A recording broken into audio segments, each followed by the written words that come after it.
Good evening. Welcome to the February 8th, 2021 meeting of the Marshfield Planning Board. The time is 7 p.m.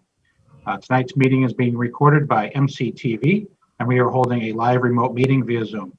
Our members here tonight are Katie O'Donnell, Nick Papastratis, Fred Monaco, I am Mike Viviano, the chair, and our associate member, Peg Davis. Also with us tonight is Greg Guimond, our town planner, and Karen Horn, our new assistant town planner. Is that your title, Karen? Yeah. Okay, great. I was going to call earlier and ask, but I forgot. At this time, I'll make a motion to open tonight's meeting. Second, Katie O'Donnell. Aye, Katie O'Donnell. Nick? I'll second Hi, it. Nick Papastratis. Fred, we already had a second, so I'm going to just say Okay, I'm Fred. sorry. Aye, Fred Monaco. Thank you. Kevin's not here, and I, Mike Viviano, and Peg. Hi, Peg Davis. Thank you. First on the agenda tonight is changes to 40A zoning. I'll let Greg take over. So January 6th around 11:59 at night, apparently our state legislators passed a major package for zoning. They called it the Recent Economic Recovery and Reform Bill. There was some money in there for various different things, including regional and community assistance, $20 million for rural and small town development funds, $40 million for revitalization of underutilized properties, $50 million for neighborhood stabilization, and $50 million for transit-oriented development, housing development, or TODs is what we call them in the planning profession.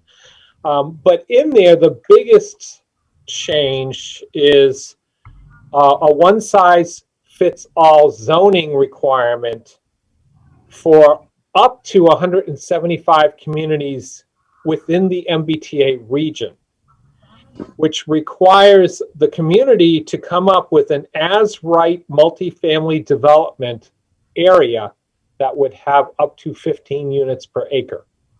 Now, Bob Galvin has looked at this, and I've sent you two memos from Bob, the first one being January 27th and the second one being February 3rd. He does not yet think that we are in this category. There are some questions, so we're just going to leave it at the moment as is. But this could be some major land use, housing, and zoning challenges that we're going to have to discuss potentially with the town residents if we do have to come up with this.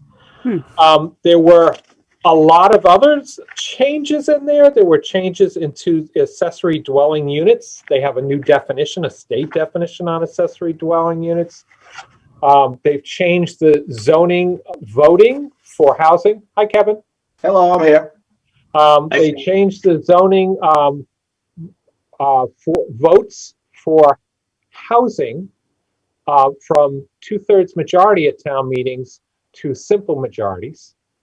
They changed special permit voting from 2/3 majority or supermajority for housing to simple majority votes. They've made changes to the natural resource protection zoning, which I think used to be, well, it's not clear. It just says to protect natural resources. They've tinkered with open space residential development. They've also tinkered with transfer development rights to make it by right. On the 15 units per acre, because there's a lot of language on that, one of the things that they want is that they want these zoning districts to be within a half mile of a commuter rail station, subway station, ferry terminal, or bus terminal, if applicable. Now, unfortunately, we do not have an MBTA commuter rail station. We don't even have an MBTA bus stop. So that's one of the things Bob Galvin is looking into and to see why.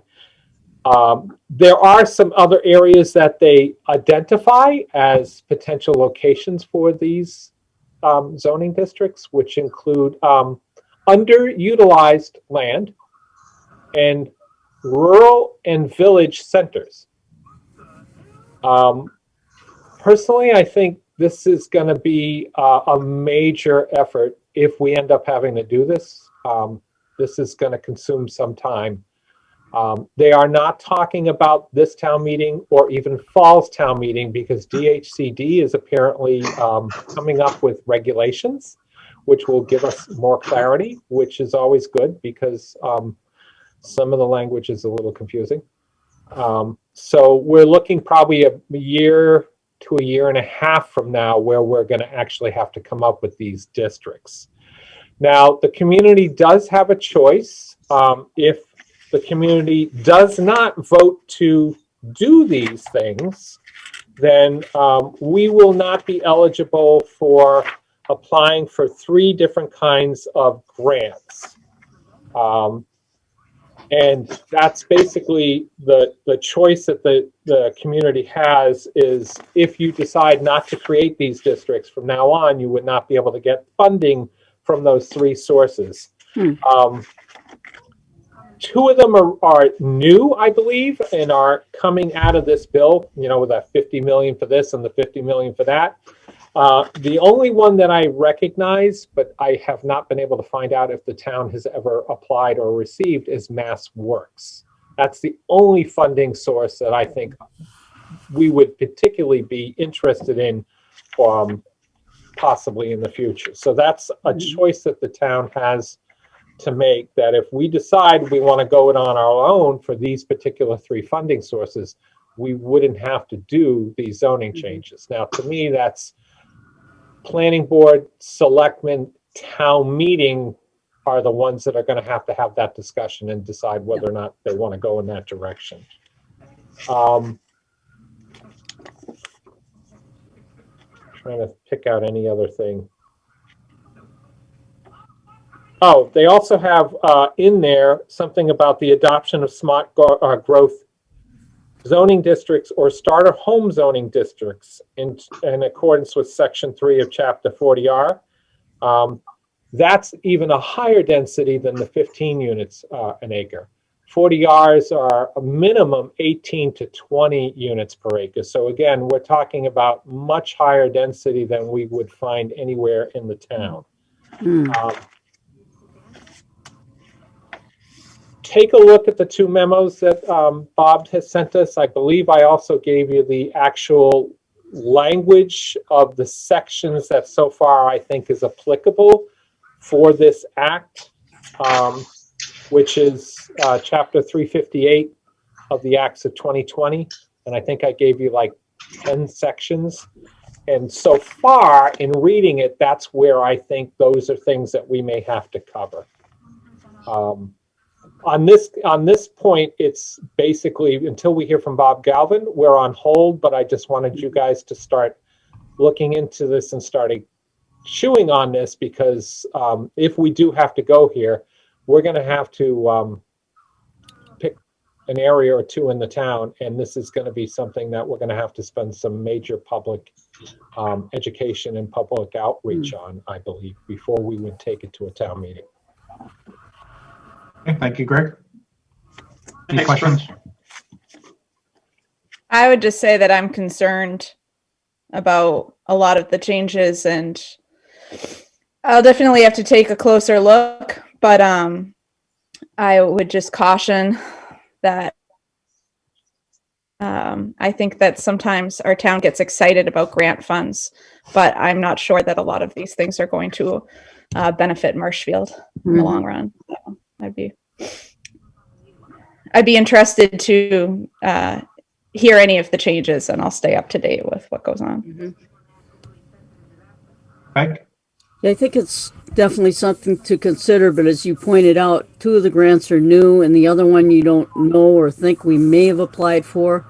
If they're not going to be relevant and benefit us, then it may be a moot point, but I think we need to be on top of it and just see what the trade-off would be.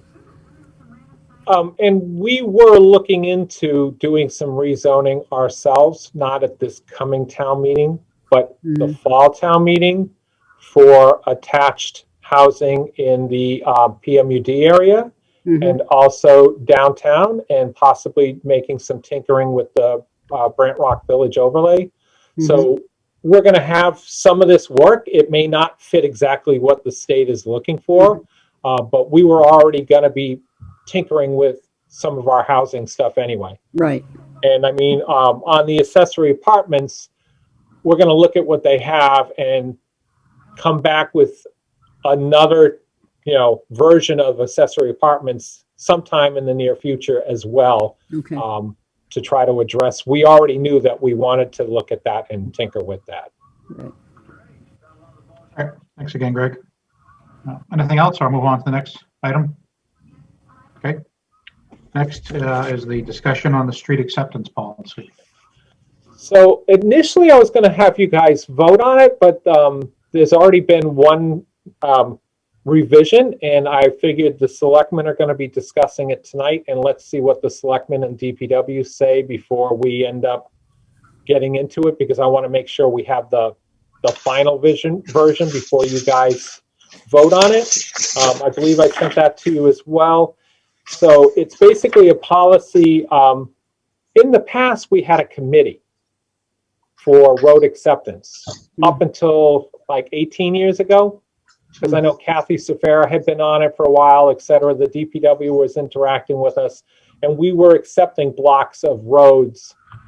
But then it got to the point where the state cut the road aid amount, and our DPW commissioners said, hey, this doesn't make sense. We're losing money by adding streets, so they stopped accepting streets. So we haven't done this for quite a while, and now all of a sudden we have an article for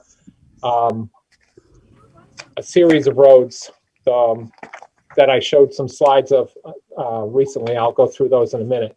And it was basically, how do we do this? And Bob Galvin has given the selectmen, here's a policy to review and stuff. So in this case, we and the selectmen would vote on this policy and follow these procedures.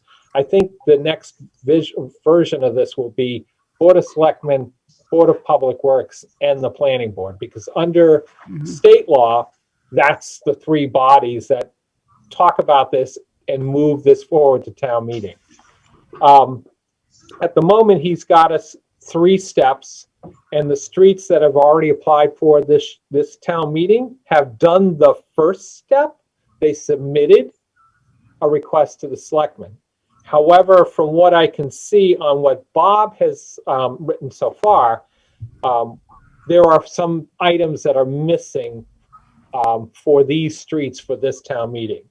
And that includes the title certification, copies of deeds and other instruments, roadway acceptance plans, and legal descriptions.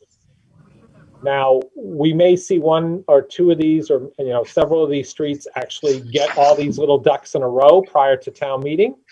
But that's up to the various homeowner associations or developers who still are holding the road in order to complete, for us, the DPW and the selectmen, to review and accept before they could get to a town meeting vote. And then the selectmen are supposed to, the second step is the selectmen are supposed to vote on the intent to make the layout a public way. And then the following, or the third step, was the referral to the planning board and our report or review back to both the selectmen, DPW, and town meeting. And in it, it says that we're supposed to get input from the DPW, police chief, fire chief, and other officials, etc. I have been getting some information from DPW the last couple of days when they come back to get more boxes, because they're still in the process of moving. And it was interesting in that the streets that we had talked about at the last meeting, Ridge Road and Harlow Road, are both older streets. Ridge Road, the DPW has done some drainage work in it in the past, and apparently they have a contract to do certain improvements to that street. So the acceptance, I had brought up, there was a couple of minor things with that road that would be addressed. So I have a feeling that Ridge Road would be potentially in better shape. And then Harlow Road was the only street in that whole area where they put in sewer lines that had not been accepted by the town yet. The town has got a contract for road improvements in, on that street as well. So they have a feeling that both these streets will probably go forward, if not this town meeting, next town meeting. As I mentioned last time, Stony Brook, there's a couple of areas where they have problems with granite curbing has been knocked out. A couple of areas where manholes have kind of slumped. There's some cleaning of some of the drainage, and the drainage basin you can't access now because it's overgrown. So those are things that would need to be corrected on that street so far from my review. And then Old Woodlot Lane is in very good shape, except for it has some dirt piles along the side of the sidewalk where the silt fence went in that would need to be cleaned up. And then the last three streets, Seth Sprague. Again, we had a slumping of one of the manholes. We have this section where the sidewalk just buckles and there's no tree and no roots or anything. So I don't know why the sidewalk buckled. So that would have to be fixed. And that drainage basin is also overgrown and would need to be cleaned out so it could be accessed and the last is the Horseshoe Farm subdivision, which has the 3 streets. They're all in good shape, being the most recent. That's Horseshoe Farm Lane, Cottage Lane, and Ware Road.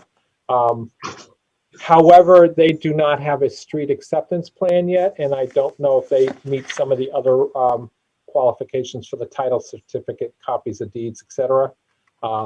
So those things would have to be finished in order to get a positive report from the 3 boards. So that's kind of where we are on the road acceptance policy. Again, as soon as I see what the DPW and the selectmen agree to, I'll get it to you guys because we'll need to vote that as well. And then after that, I will come up with a report, a short report on here's the status of the streets that have been submitted so far. I have a feeling that they may not go forward anyway because of some other missing things for other departments legally. But we'll have a status report and you guys can potentially, if not at the next meeting, the following meeting. We still have a little time on the road acceptance article for town meeting. So that's that one, Michael. Greg, on some of the older roads you mentioned are up in Telegraph Hill, where the catch basins, where the detention basins need to be cleaned out. Yep. Who would do that?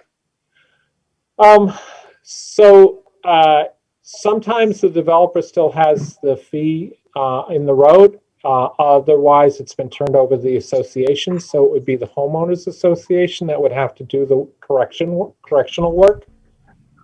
Which there isn't in a few of those because they're older.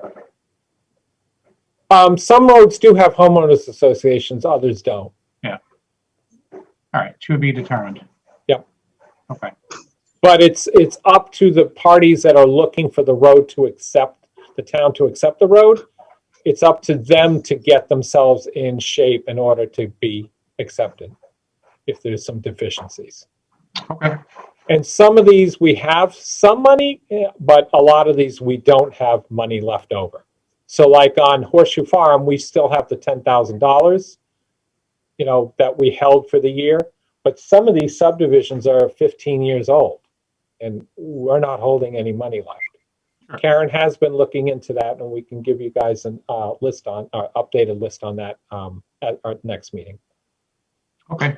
Any other questions or comments on that? All right, seeing none, I'm going to make a motion that we approve the minutes of 1/11/21. Is there a second? Second, Fred Monaco. Thank you, Fred. Katie? Second, Katie. Oh, not second. Sorry. On auto play, and I was muted. I, Katie O'Donnell. Nick? Hi, Nick Papastratus. Fred? Hi, Fred Monaco. Kevin? Hi, Kevin Cantwell. Peg? I, Peg Davis. And I am Mike Viviano. Greg, any board or staff report? So on our side, we have received a letter from an abutter to John Sherman, which I've asked the building commissioner to go out and inspect to see if there's any violations in. This is a subdivision, a special permit for water resource protection, and a special permit for open space residential. And it had a number of different conditions on it, and we've had some difficulties with John Sherman in the past. So he was going to go up, check to see if there's violations, and if so, he would issue them a notice that if they do not correct those violations within 15 days, he will start fining them. Now, the request was for the planning board to hold a public hearing, but in this case, the building commissioner is our enforcement arm. So we would have to go look, decide whether or not there's a problem, hold a public hearing, which would require us to put an ad in the newspaper, etc. This could go on for quite a while. So I just went to the building commissioner, asked him to go up and see if there's problems and try to move it forward. Because even if we hold the public hearing and you guys vote, oh yeah, there's a problem here, we'd still have to go to the building commissioner to ask him to enforce it. So we figured to save that step, let's see if there's a problem. If there's a problem, let's try to get it addressed, versus holding a public hearing without a modification or anything on our side. So that's what's underway at the moment. I have not heard back yet on Andrew. This was this afternoon. Okay. If Andrew wants somebody to go out and look at it when he goes out, I'm happy to go out too Okay. and tag along just to give a report back. Anything else, Greg? I mean, there's a couple of other little things going on, but nothing that I think I need to let you know. Karen, is there anything on your side? Karen? You're muted. Sorry, no, I think you covered everything right now. Okay. Okay. Any of the board members have anything to report back, Phil? Okay. Hi, Peg. Hi, Kay. I see you're on there. Hi. Good to see you. Okay. Oh, actually, Michael, I do have a question for you guys. Has anybody called and been transferred to the answering machine recently? Oh, Karen's always picking up. Okay. Karen's picking up, yeah. All right. Because we haven't noticed any messages and we were kind of surprised. And we've been having trouble with the phone and we transferred over to the old phone, but it's not the same number now. And we were both like, we haven't noticed any messages. This is a little odd. So I just wanted to check with you guys.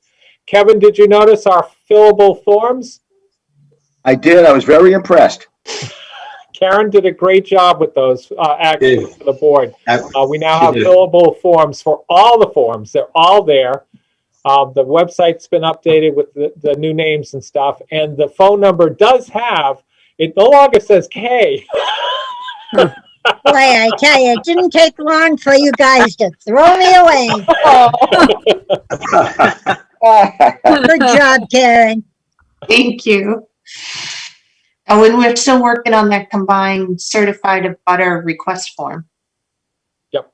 We're trying to get rid of the step that they have to come to us first, then go to the assessors. Mm-hmm. So we're making it from the assessors that telling people they have to pay $25 and giving him, if you're doing conservation, it's one thing. If you're doing Board of Appeals, it's another. And if you're doing a planning board, so it gives you the three choices. You check that choice, and that's what the assessors do. So hopefully that will work a little smoother in the future. Mm-hmm. Oh, look at 2021 go.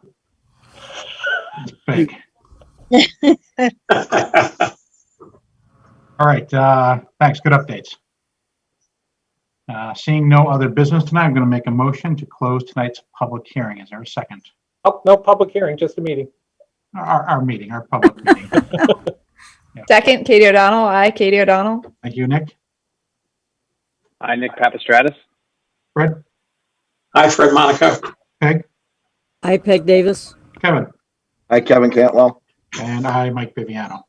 That And concludes just a tonight's meeting. reminder, next meeting, we'll have the public hearing on the zoning changes, which includes the FEMA stuff. Okay, and the Okay, date of great. that is? 22nd. 22nd. Okay. 22nd, okay. Holiday. All right, Mike, thank you. Okay, thank you, guys. All right. Stay well. Have a Good night, everybody. Bye, everybody. Good to see you, Kay. You too. Good night now.